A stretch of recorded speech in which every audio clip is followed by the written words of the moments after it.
Halo sobat-sobat Sinfil, kembali lagi di channel gue yang isinya tentang konten film.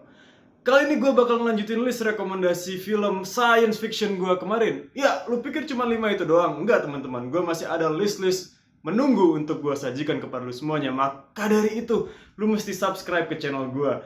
Oke, tanpa basa-basi, inilah 5 film science fiction rekomendasi gue bagian 2. Here we go. Oke, nomor 1 untuk memulai list kali ini yaitu adalah Eternal Sunshine of Spotless Mind. Film ini memadukan elemen romance dan science fiction dengan sangat epik. Sentuhan hayal imajiner membuat film ini memiliki warna tersendiri, sehingga tampak sangat berbeda dengan film-film romance lainnya. Disutradarai oleh Michael Gondry dan screenplay ditulis oleh Charlie Kaufman, yang sudah memiliki reputasi menyutradarai film-film aneh dan nyentrik seperti Being John Malkovich di tahun 1999, serta garapan terbarunya yang bisa sobat Sinfil nikmati di Netflix, I'm Thinking of Ending Things, membuat eksekusi film ini terasa surrealis. Film ini mencoba menceritakan tentang eksplorasi memori antara kedua pasangan yang diperankan oleh Jim Carrey dan Kate Winslet. Adegan-adegan dream sequence ini menggambarkan perasaan, kondisi hati karakter dengan metafora yang indah serta akurat. Diiringi juga performa yang begitu menjiwai dari pemeran-pemeran di film ini. Jim Carrey yang biasanya lekat dengan pesona komedinya, di film ini membawakan kemampuan akting yang bisa dibilang cukup menyentuh secara dramatis. 11-12 dengan performanya di Truman Show di tahun 1998. Oke semuanya, list selanjutnya ya District 9. District 9. Gimana jadinya ya kalau alien terjebak di bumi dan dipersekusi oleh umat manusia? Well, film ini adalah jawaban dari pertanyaan itu. Film debut sutradara Neil Blomkamp ini menceritakan film tentang alien dengan pendekatan yang cukup berbeda. Tidak seperti relasi imut dan manis E.T.-nya Steven Spielberg di tahun 1982 atau penggambaran makhluk predator mengerikan seperti film Alien Ridley Scott di tahun 1979. Melainkan film ini mengambil hipotesa what if kalau manusialah yang memiliki sifat rasis dan semena-mena terhadap alien.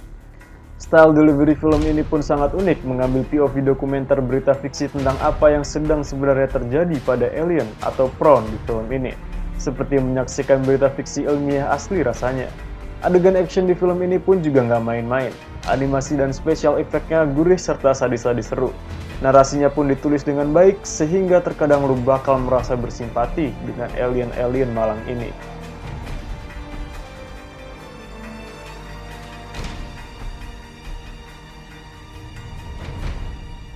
Oke, di list berikutnya gue akan kasih yang ringan dan juga lucu. At World's End.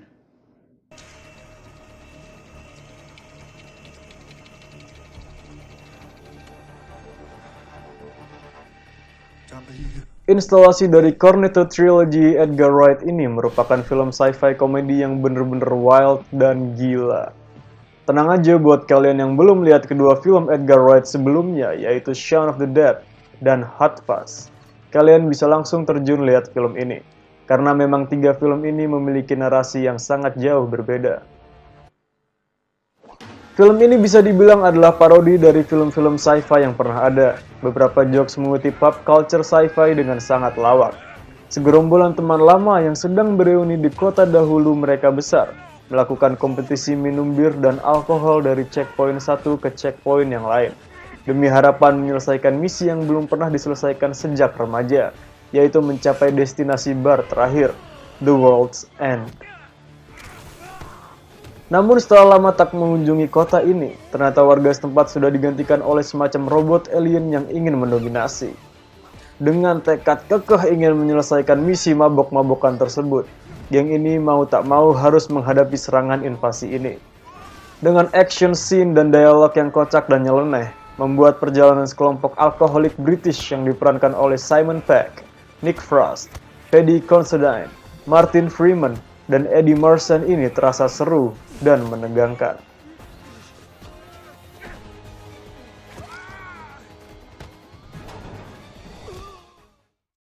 Okay, coming up on the next list we got Blade Runner.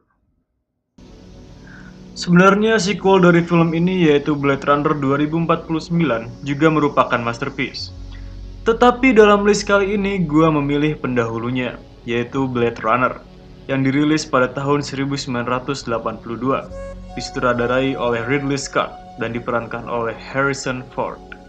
Film klasik ini merupakan pioneer dari genre dystopian cyber science fiction yang menginspirasi banyak sekali film-film masterpiece setelah film ini dirilis. Tanpa adanya film ini, nggak akan ada film seperti The Terminator, The Matrix, Ex Machina, bahkan film animasi Jepang Akira. World building film ini menurut gua sempurna, mendefinisikan neo-noir dystopian dengan sangat kelam dan futuristik. Narasinya yang diadaptasi dari novel yang ditulis oleh Philip K. Dick pada tahun 1968, Do Androids Dream of Electric Sheep, bercerita tentang buronan manusia sintetis, dikenal sebagai replicant, direkayasa secara biologis oleh Tyrell Corporation. Karakter utama kita, yaitu Rick Deckard, mendapatkan misi untuk memburu mereka. Alurnya yang lambat dan minimnya adegan action di film ini, anehnya justru membuat gue semakin terpikat. Karena gue bisa benar-benar menikmati world building yang menurut gue benar-benar unik ini, lebih dalam lagi. Serasa bernafas di dalam distopia fantasi. Tak hanya itu, gue juga menjadi makin terpikat dan lengket kepada karakter dan konsep filosofi pada film ini.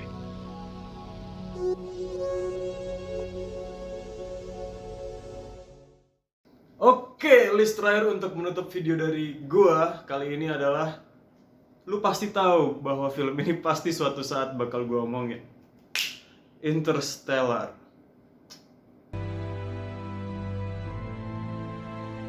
Bisa jadi ini adalah film sci-fi terbaik abad 21. Disutradarai oleh sutradara favorit kita semua, Christopher Nolan.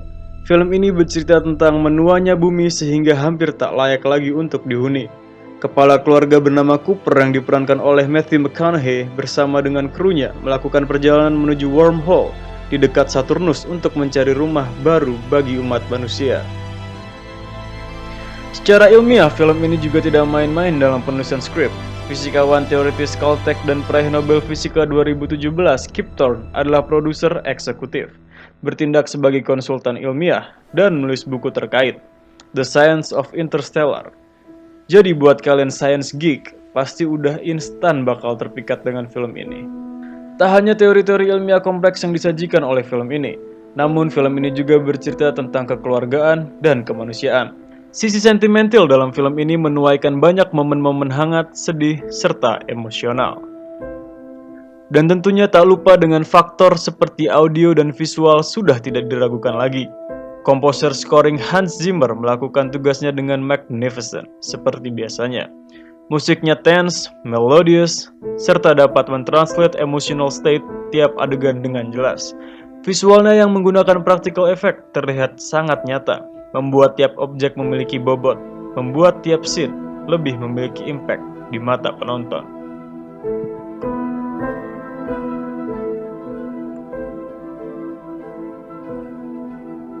Oke, itu tadi rekomendasi film science fiction dari gua. Terima kasih udah nonton sampai akhir. Jangan lupa share, like, dan komen. Let's have a discussion. Come on. As always, thank you for watching guys. See you next time on my next movie review.